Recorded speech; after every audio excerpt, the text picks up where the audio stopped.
Carbon ঘটিত যৌগগুলোকে বলা হয় জৈব যৌগ।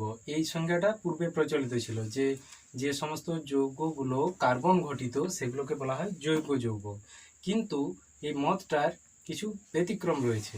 যেমন ধরো carbon monoxide C O, carbon dioxide CO2, বা যেসব কার্বনেট যৌগগুলো রয়েছে যেমন ধরো ক্যালসিয়াম কার্বনেট CaCO3, এগুলো কিন্তু জৈব যৌগ নয়, এগুলোও কার্বন ঘটিত যৌগ। এটাতে কার্বন মনোক্সাইডে কার্বন আছে, কার্বন ডাইঅক্সাইডে কার্বন আছে, ক্যালসিয়াম কার্বনেটে কার্বন আছে, তা বলে এগুলো জৈব যৌগ নয়। তার মানে জৈব যৌগের মধ্যে অতি অবশ্যই কার্বন পরমাণু থাকে, কিন্তু কার্বন পরমাণু থাকলেই যে সেটা জৈব যৌগ হবে সেরকমটা নয়। তাই এই সংজ্ঞাটা একটু পরিবর্তিত করা হয়েছে। পরবর্তীকালে দেখা গেছে যে যে সমস্ত যৌগে কার্বন এবং হাইড্রোজেন দুটোই থাকে সেইগুলোকে জৈব যৌগ বলা যেতে পারে। যেমন ধরো মিথেন CH4, এটাতে কার্বন হাইড্রোজেন রয়েছে। এবার কার্বন হাইড্রোজেনের সাথে অপর কোনো পরমাণু যুক্ত থাকতে পারে। মানে মোট কথা হলো এই কার্বনের একটা হাইড্রোজেনকে যদি অপসারিত করে সেখানে ধরো ক্লোরিন পরমাণু ঢুকে গেল CH3Cl, তাহলে এটাও কিন্তু জৈব যৌগ।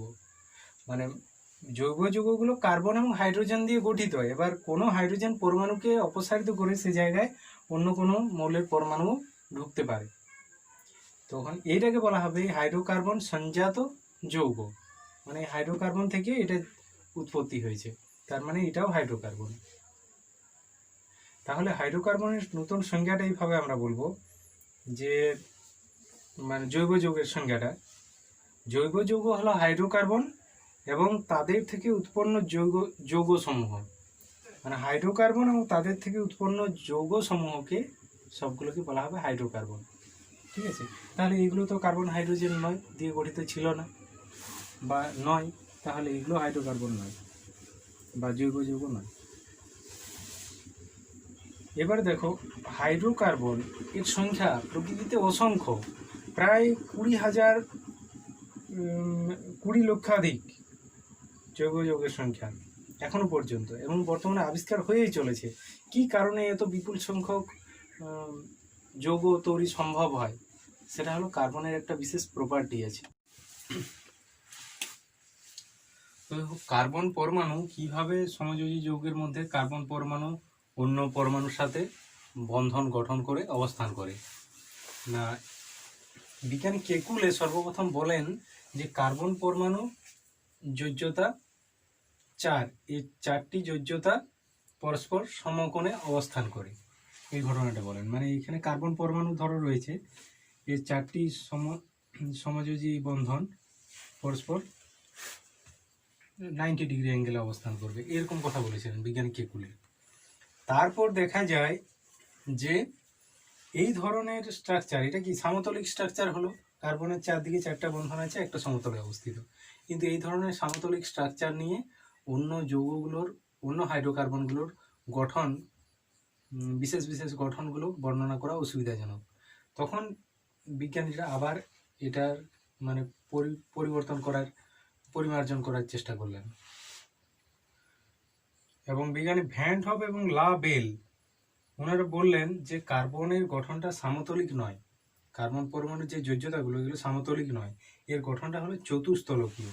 চতুস্তলক কীরকম না, 4টি তলযুক্ত একটা জ্যামিতিক চিত্র, সুষম চতুস্তলক। তো এটা তেরচাভাবে দেখতে হবে, না হলে এটা বোঝানো কঠিন হবে। তাহলে আমি ছবিটা তেরচাভাবে আঁকছি। এটা সুষম চতুস্তলক, এটা নিচের তল, এর কেন্দ্রে কার্বন পরমাণু যদি থাকে তো কার্বন পরমাণু থেকে এই শীর্ষবিন্দু পর্যন্ত যে দূরত্বগুলো, এগুলো সমযোজী বন্ধন বোঝাবে। এগুলো কার্বন পরমাণু থেকে 4টা শীর্ষবিন্দু পর্যন্ত যে 4টি দূরত্ব আমি দেখালাম, এগুলো 4টা সমযোজী বন্ধন। এবং এই প্রতি যে কোনো দুটো সমযোজী বন্ধনের মধ্যে কোণ হলো 109 ডিগ্রি 28 মিনিট। আমি একটা কোণকে দেখাচ্ছি, বাকি কোণগুলো 109 ডিগ্রি 28 মিনিট। তার মানে সমকর্ণিক অবস্থান নয়। ঠিক আছে, এই দুটো বন্ধনের মধ্যে 109 ডিগ্রি 28 মিনিট, আর এই বন্ধনটা, এই বন্ধনের মধ্যেও কোণ, এই কোণটা 109 ডিগ্রি 28 মিনিট হবে। এই বন্ধনের মধ্যেও কোণ 109 ডিগ্রি 28 মিনিট হবে, আর এই বন্ধনের মধ্যেও কোণ 109 ডিগ্রি 28 মিনিট হবে। এইবার এই সমযোজী বন্ধনের শেষ প্রান্তে হাইড্রোজেন থাকতে পারে, হাইড্রোকার্বনে তো হাইড্রোজেন থাকে, আবার অন্য কোনো কার্বন পরমাণুও থাকতে পারে, তার আবার 4টা বন্ধন ওরকম ভাবে থাকবে। এবারে কার্বন হাইড্রোজেন বাদ দিয়ে অন্য কোনো পরমাণুও যুক্ত হতে পারে সমযোজী বন্ধনের সাথে। তো আমরা যখন চিত্রের সাহায্যে বোঝাবো কোন একটা যৌগের গঠন, তখন এই সবসময় ত্রিমাত্রিক ছবি আঁকাটা খুবই অসুবিধাজনক, যে কারণে আমরা এইরকম সামতলিক ছবিও আঁকি। মানে ওটা অ্যাকচুয়ালি ভুল বলবো না, আমাদেরকে বোঝানোর সুবিধার্থে সমতলিক ছবি আঁকতে হয় বেশিরভাগ ক্ষেত্রে, কারণ ত্রিমাত্রিক ছবি তো খাতার পাতাতে আঁকাটা সম্ভব নয়, এই কারণে।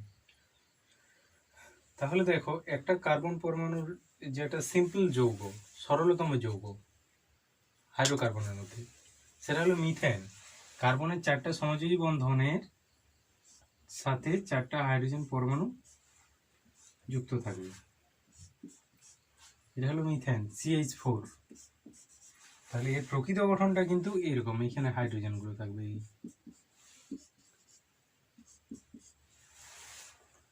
ঠিক আছে, তো মিথেনের গঠনটা কিভাবে সম্ভব? ইলেকট্রন ডট মডেলের সাহায্যে, বা লুইস ডট মডেল বলা হয়, লুইস ডট চিত্র বা ইলেকট্রন ডট চিত্রের সাহায্যে আমরা কিভাবে বোঝাতে পারি, তখন ইলেকট্রনের অষ্টক পূর্তি কিভাবে হয় সেটা দেখাতে হয়।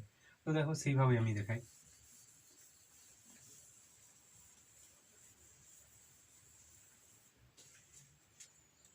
একটা কার্বন পরমাণুর ইলেকট্রন বিন্যাস কত না, কার্বন পরমাণুর কক্ষপথে 6টা ইলেকট্রন থাকে। নিস্তড়িত অবস্থায় কার্বন পরমাণুর কক্ষপথে 6টা ইলেকট্রন থাকে। তাহলে প্রথম কক্ষপথে থাকে 2টি ইলেকট্রন, পরের কক্ষপথে থাকে 4টি ইলেকট্রন, মানে বাইরের কক্ষপথে 4টি ইলেকট্রন থাকে। তাহলে এই ইলেকট্রনগুলো আমি ফুটকির সাহায্যে দেখাচ্ছি। কার্বনের বাইরের কক্ষপথে 4টি ইলেকট্রন আছে। এইবার অন্য যে পরমাণুগুলো এর সাথে যুক্ত হবে 4টি সমযোজতার মাধ্যমে, সেগুলোকে আমরা এইভাবে দেখাবো। এদিকে ধরো হাইড্রোজেন যুক্ত আছে, হাইড্রোজেনের বাইরের কক্ষপথে 1টি ইলেকট্রন থাকে। এদিকে হাইড্রোজেন আছে, হাইড্রোজেনের বাইরের কক্ষপথে 1টি ইলেকট্রন। এদিকে হাইড্রোজেন আছে, হাইড্রোজেনের বাইরের কক্ষপথে 1টি ইলেকট্রন। এটাও হাইড্রোজেন, হাইড্রোজেনের বাইরের কক্ষপথে 1টি ইলেকট্রন। এবার এই হাইড্রোজেনের দেখো, এটা হাইড্রোজেন 2টা ইলেকট্রন বাইরের কক্ষপথে দেখানোর চেষ্টা করবে। 2টা ইলেকট্রন দেখাতে পারলেই ও সুস্থিত হয়ে যাবে। তাহলে হাইড্রোজেন নিজের ইলেকট্রনটা এবং কার্বনের একটা ইলেকট্রনকে নিজের কক্ষপথে দেখাচ্ছে। ঠিক একই রকম সব হাইড্রোজেনগুলোই নিজেকে সুস্থিত দেখানোর জন্য বাইরের কক্ষপথে 2টো ইলেকট্রন অর্জন করবে। আর কার্বন কি করবে? 4টা হাইড্রোজেনেরই 4টা ইলেকট্রনকে ব্যবহার করবে।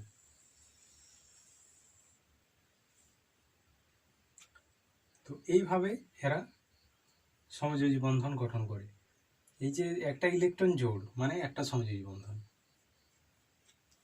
তাহলে সমযোজী বন্ধনটা এরকম হবে, যেটা দেখালাম, চারদিকে 4টা এইচ এইচ এইচ হয়েছে। এবার আরো যে কমপ্লিকেটেড যে যৌগগুলো রয়েছে তাদের ক্ষেত্রেও আমরা ইলেকট্রন ডট মডেলের সাহায্যে দেখাতে পারি কিভাবে তাদের গঠন হয়, সেগুলো আমরা দেখাবো। যেমন ধরো ইথিন দেখাই, ইথিনের ইলেকট্রন ডট গঠনটা কিরকম হয়, ওগুলো আবার ইথিন যখন পড়াবো সেখানে আবার বিস্তারিত আলোচনা হবে।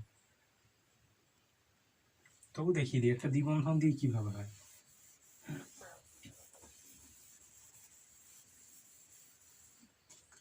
তো ইথিনের সংকেত কি? C2H2, এই C2H4 ইথিন, দুটো কার্বন থাকে। এবারে এর ইলেকট্রন বাইরে কক্ষপথে 4টা ইলেকট্রন থাকে, তার এদিকে থাকে দুটো ইলেকট্রন, আর এদিকে একটা ইলেকট্রন দেখায়, এদিকে একটা ইলেকট্রন দেখায়। সব আমি সমতলিক চিত্র করছি, অ্যাকচুয়াল গঠনটা কিন্তু সমতলিক নয়। ইলেকট্রন ডট মডেলে সাহায্যে আমি দেখাচ্ছি সমতলিক চিত্রের সাহায্যে। এইবার দেখো, 4টা হাইড্রোজেন পরমাণু, এখানে একটা হাইড্রোজেন পরমাণু থাকে, এর ইলেকট্রন, এখানে একটা হাইড্রোজেন পরমাণু দেখায়, এর ইলেকট্রন, এখানে একটা হাইড্রোজেন পরমাণু, এর ইলেকট্রন, এখানে একটা হাইড্রোজেন পরমাণু, এর ইলেকট্রন। এই হাইড্রোজেন দেখাবে বাইরের কক্ষপথে দুটো, এই হাইড্রোজেনও দেখাবে বাইরের কক্ষপথে দুটো, এই হাইড্রোজেনও দেখাবে বাইরের কক্ষপথে দুটো, এই হাইড্রোজেনও দেখাবে বাইরের কক্ষপথে দুটো ইলেকট্রন।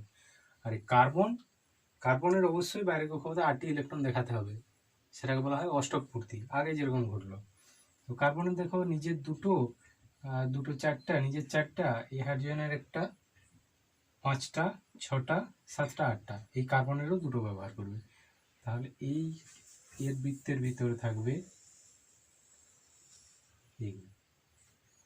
আর এই কার্বনও অনুরূপে হাইড্রোজেনের দুটো ব্যবহার করবে আর এই কার্বনের দুটো ব্যবহার করবে। তাহলে এই কার্বনের বৃত্তের মধ্যেও 8টি ইলেকট্রন হয়ে যাবে, অর্থাৎ অষ্টক পূর্তি হয়ে যাবে। তাহলে দেখো যেখানে একটা ইলেকট্রন জোড় সেখানে এক বন্ধন, আর যেখানে দুটো ইলেকট্রন জোড় সেখানে দ্বিবন্ধন হবে। তাহলে এর গঠনটা হবে এরকম, সি ডবল বন্ড সি, দুটো ইলেকট্রন জোড় দ্বিবন্ধন। আর এই হাইড্রোজেনগুলো এগুলো সোজা সোজা এইভাবে দেখিয়েছি, কিন্তু অ্যাকচুয়াল গঠনটা এইরকম হয়।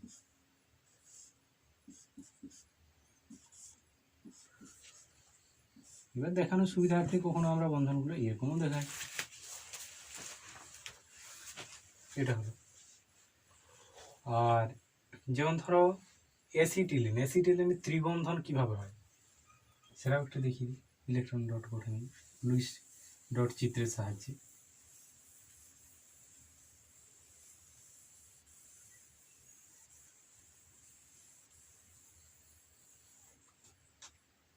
অ্যাসিটিলিন সংকেত C2H2। তো এখানে দুটো কার্বন এইভাবে থাকে, আর কার্বনের বাইরের কক্ষপথে 4টা ইলেকট্রনের 3টা সামনের দিকে দেখায় আর একটা পাশে দেখায়, এরও 3টা সামনের দিকে আর একটা এই পাশে দেখায়। এবার হাইড্রোজেন দুটো রয়েছে, এইদিকে একটা হাইড্রোজেন তার ইলেকট্রন, এইদিকে একটা হাইড্রোজেন তার ইলেকট্রন। এই হাইড্রোজেন দেখাবে বাইরের কক্ষপথে 2টি ইলেকট্রন, এই হাইড্রোজেনও বাইরের কক্ষপথে 2টি ইলেকট্রন দেখাবে। এটা বৃত্তটা দেখাচ্ছি মানে ওর বাইরের কক্ষপথের মধ্যে কতগুলো ইলেকট্রন রয়েছে সেটা বোঝাচ্ছে, এটা কক্ষপথ নয়, এটা ওর একটা বৃত্ত দেখাচ্ছি মানে ওর মধ্যে যতগুলো ইলেকট্রন সেগুলোই এর বাইরের কক্ষপথে ইলেকট্রন হিসাবে সে দেখাবে, আর মানে ইউজ করবে আর কি, ব্যবহার করবে। আর এই কার্বন কি করবে দেখো, কার্বনের 3টা, 4টা, 5টা, 6টা, 7টা, 8টা, মানে এই কার্বনের 3টাকেও সে ব্যবহার করবে। আর এই কার্বন কি করবে, এই 4টা, 5টা, 6টা, 7টা, 8টা, তাহলে এই কার্বনের 3টা আর ওদিকে হাইড্রোজেনেরটাও ব্যবহার করবে। তাহলে এখানে দেখতে পাচ্ছ যে এখানে একটা ইলেকট্রন জোড় মানে সমযোজী এক বন্ধন হবে, এখানে একটা ইলেকট্রন জোড় সমযোজী এক বন্ধন, আর এখানে 3টা ইলেকট্রন জোড় মানে সমযোজী ত্রিবন্ধন হবে। তাহলে সি ট্রিপল বন্ড সি, এদিকে সিঙ্গেল বন্ড এইচ, এদিকে সিঙ্গেল বন্ড এইচ, এটা হলো অ্যাসিটিলিনের গঠন। তাহলে ত্রিবন্ধন এইভাবে গঠন হতে পারে। এবার এই যে দ্বিবন্ধন বা ত্রিবন্ধন বা এক বন্ধন গঠন হয়, এর যেটা আরও একটু গভীরে বললে হাইব্রিডাইজেশনের তথ্য বলতে হবে। তো সেই হাইব্রিডাইজেশনটা কিভাবে হয় সেটা আমি দেখাবো। তো দেখো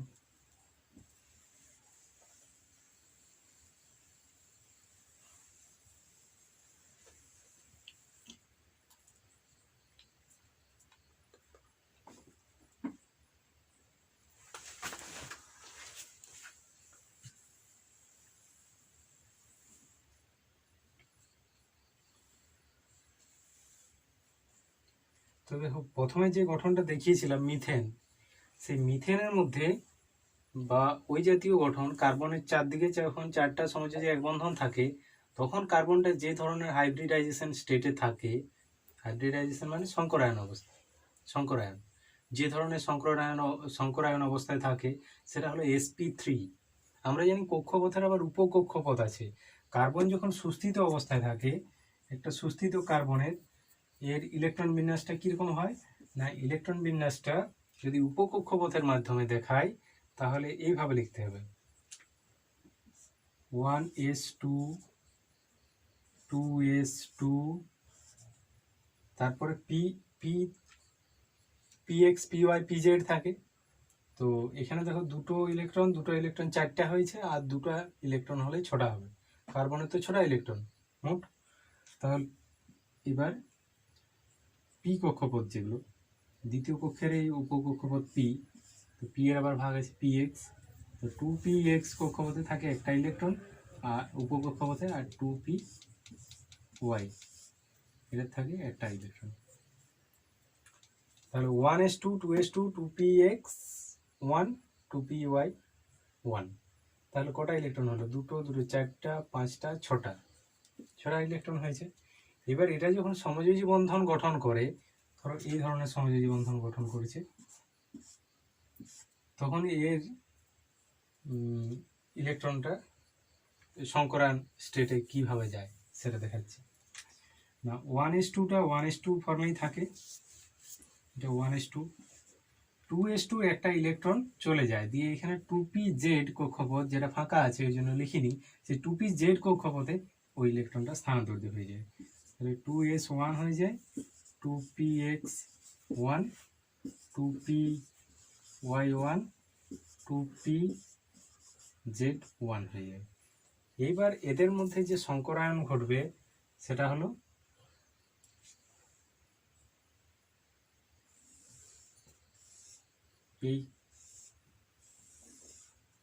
এই উপকক্ষপথগুলোর মধ্যে সংকরায়ন ঘটবে। তার মানে কটা এস রয়েছে? একটা এস আর তিনটা পি, এই জন্য এই সংকরায়নটাকে বলা হয় sp3 সংকরায়ন। ঠিক আছে, sp3 সংকরায়ন, sp3 সংকরায়ন।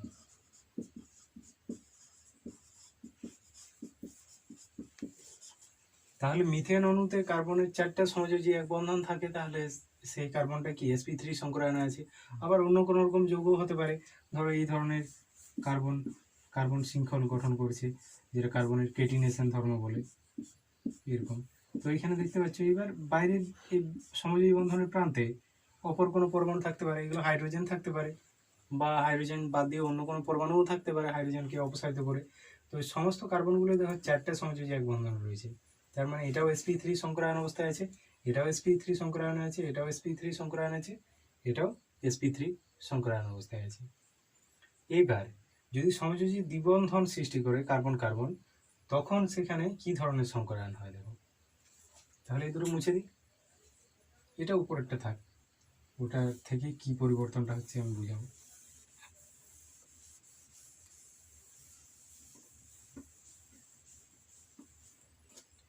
ধরো এখানে দুটো কার্বন দেখাতে হবে দ্বিবন্ধন দেখানোর জন্য, তাহলে সি,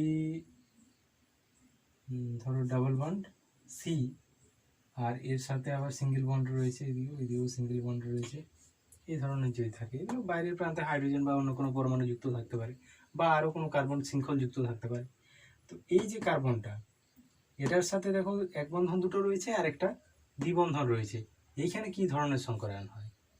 না এই সংকরায়নটা হলো sp2 সংকরায়ন। কিভাবে হয় দেখো, না sp2 সংকরায়নের ক্ষেত্রেও এই কাঠামোটা একটু পরিবর্তন হয়, 1s2 2s1 হয়ে যায় একটা ইলেকট্রন, 2pz উপকক্ষপথে চলে যায়, 2px1 2py1 2pz1। এইবার যে উপকক্ষপথগুলোর মধ্যে সংকরায়ন ঘটে সেটাকে আমি এই বক্সের ভিতরে দেখাচ্ছি। সংকরায়ন ঘটে এইগুলোর মধ্যে, আর এই শেষেরটা 2pz1 যেটা, এটা অসংকরায়িত অবস্থায় রয়ে যায়। তাহলে সংকরায়ন ঘটছে কোটা কার কার মধ্যে? একটা এস উপকক্ষপথ আর দুটা পি উপকক্ষপথ। তাহলে কটা? একটা এস দুটা পি, এই জন্য এই সংকরায়নটাকে বলা হয় sp2 সংকরায়ন।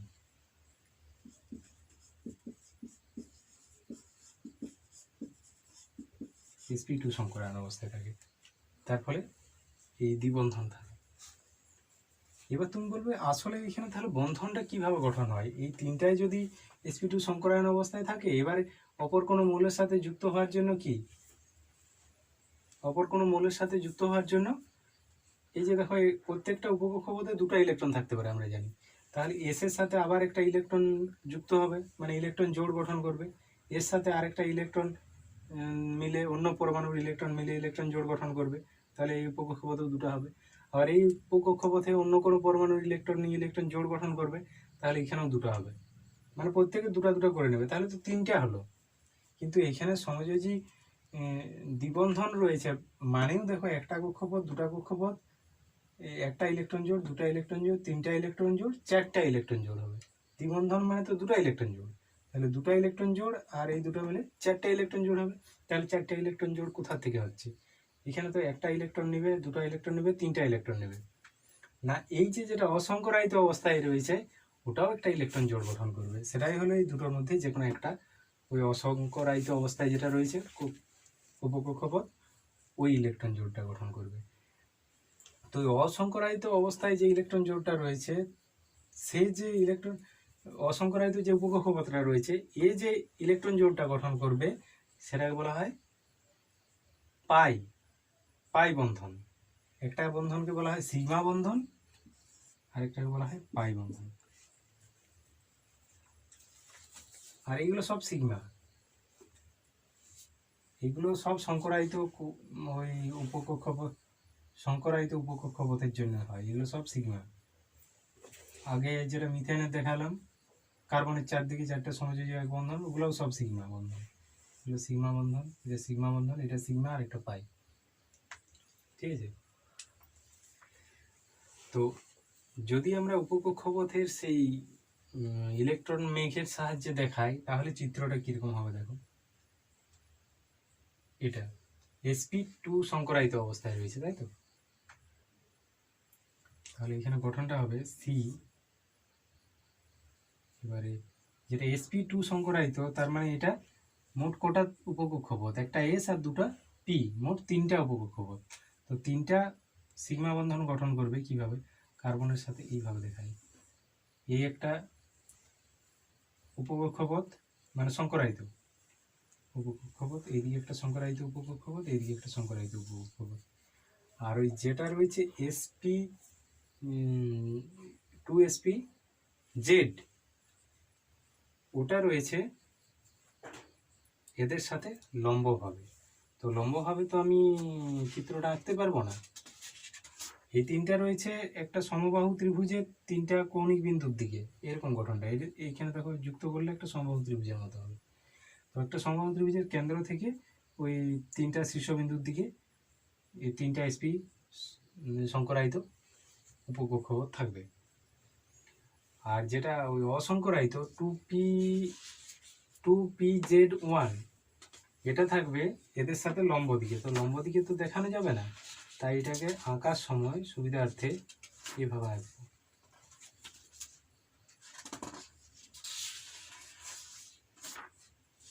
আঁকার সুবিধার্থে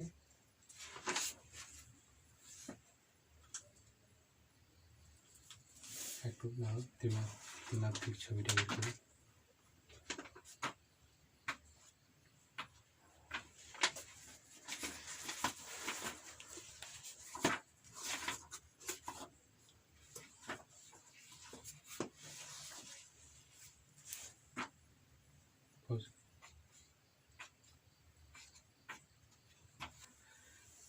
হ্যাঁ, তাহলে এইগুলো হচ্ছে sp2, এগুলো sp2, sp2, এটাও sp2। আর sp এই যেটা অসংকরায়িত রয়েছে সেটা হলো 2pz, 2pzটা থাকবে এদের সাথে লম্ব হবে। তো লম্ব হবে, এটা আঁকতে পারবো না, এটা এইভাবে আঁকবো, এইদিকে এইরকম হবে। ঠিক আছে? এরকম ভাবে থাকবে, মানে ঠিক ডাম্বেলের মতো, ডাম্বেল শেপ আর কি। এদিক থেকে এদিকে, তারপরে এদিক থেকে এদিকে, ডাম্বেল শেপ। এটা হলো ওই তোমার 2pz, 2pz, এটা উপর নিচে যেটা রয়েছে। আর ওই একই রকম এইদিকে একটা কার্বন পরমাণু আছে, এরও sp2 সংকরায়িত অবস্থায় রয়েছে। মানে কিভাবে দ্বিবন্ধনটা হচ্ছে দেখাচ্ছি। তো এর sp2 সংকরায়িত কক্ষপথটা এর উপর ওভারল্যাপ হবে, আর এদিকে থাকবে একটা sp2 সংকরায়িত উপকক্ষপথ, এদিকে থাকবে একটা sp2 সংকরায়িত উপকক্ষপথ। ঠিক আছে? আর ওই 2pz যেটা, সেটা এদের সাথে লম্বভাবে থাকবে, কিন্তু সেটা আমি লম্বভাবে আঁকতে পারবো না, তাই ওটা ডাম্বেল শেপ, তাই ওটা উপর নিচে এইভাবে দেখায়। তাহলে এটা হলো sp2, এটাও sp2, এটাও sp2 আর এটা 2pz, এটা 2pz। তো এখানে বন্ধনটা দেখো, এটা হলো সিগমা বন্ধন। এই যে যেটা বন্ধনটা হচ্ছে ওভারল্যাপিং এর ফলে এটা সিগমা বন্ধন হচ্ছে। আর এর মধ্যে এর সাথে এর মানে এটা একটাই বন্ধন হয়, মানে 2pz তাদের মধ্যে যে বন্ধনটা সেটা হলো পাই বন্ধন। পাই বন্ধন এটা দুটো দেখাচ্ছি, মানে দুটো নয়, এটা পুরোটা একে অপরের সাথে ওভারল্যাপিং হবে। তো ওভারল্যাপিংটা তো দূর থেকে দেখা যাবে না, তাহলে এটাই ভাবে দেখানো হচ্ছে যে এর সাথে এর ওভারল্যাপিং এর ফলে হবে পাই বন্ধন। তাহলে সিগমা বন্ধন পাই বন্ধন মিলে ডাবল বন্ড হবে। আর এইদিকে sp2 এর সাথে অপর কোনো যদি হাইড্রোজেন থাকে তার ইলেকট্রন মেঘের ওই ওভারল্যাপিং হবে। তো সেক্ষেত্রে এইখানে আবার সিগমা বন্ধন পাবো। ঠিক আছে, এবার দেখো অ্যাসিটিলিনের ক্ষেত্রে কোন ধরনের সংকরায়ন হয়।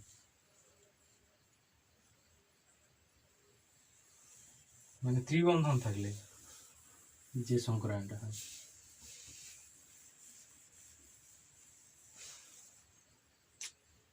দুটো কার্বন তো দেখাতেই হবে সমযোজী ত্রিবন্ধন দেখাতে গেলে। হ্যাঁ, তো এখানে দেখো সমযোজী ত্রিবন্ধন দেখাতে গেলে এখানে সংকরায়নটা কীরকম হবে। এটা 1s2 আর এই 2s2 থেকে একটা ইলেকট্রন 2pz এ চলে যাবে, 2s1 হয়ে যাবে, 2px1, 2py1, 2pz1 হয়ে যাবে। এবার সংকরায়ন ঘটবে এই দুটোর মধ্যে, মানে একটা এস উপকক্ষপথ আর একটা পি উপকক্ষপথ মিলে হয়ে যাবে sp সংকরায়ন। sp সংকরায়ন।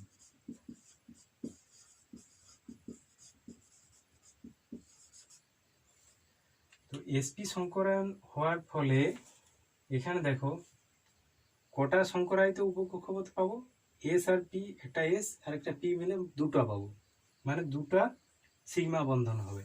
কিন্তু এখানে ত্রিবন্ধন আছে, মানে এটা তো সিগমা বন্ধন, এটা সিঙ্গেল বন্ড মানে সিগমা বন্ধন, এটাও সিগমা বন্ধন। একটা কার্বনের কথা বলি, এটা সিগমা বন্ধন। আর এই দুটো তিনটার মধ্যে, এই তিনটার মধ্যে তো sp সংকরায়ন মানে তো আমি দুটো সিগমা বন্ধন পাবো।